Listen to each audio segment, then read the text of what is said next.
जळगाव तालुक्यातील किनोद गावामध्ये एका विवाहितेनं गळफास घेत आत्महत्या केली आहे।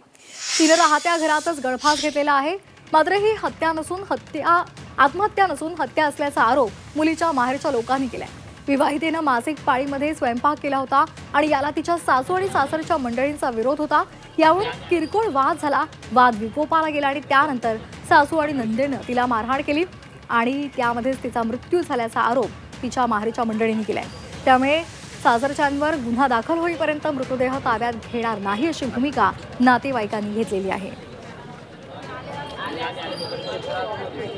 पहिले मारहाण केली, त्यांना पोटात मारले, वनवे ते पोत तो टाकली, तोंडावर मारले, लटकावून दिली तिला फाशीला।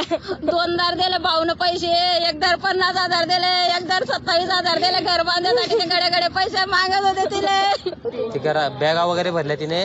ते घरी यायचं म्हणत होते। माझ्या वडिलांना कॉल केला, वडील सुरतला गेले होते। मग तिला सांगितलं की 6 वाजता माझे वडील येतील तेव्हा तुला घेऊन जातील। ते बॅगा वगैरे सर्व भरून बसलेली होती। बॅगा वगैरे भरून घरी बसले थांबले होते, तोपर्यंत दुपारून कॉल आला की तिने फाशी लावून घेतली।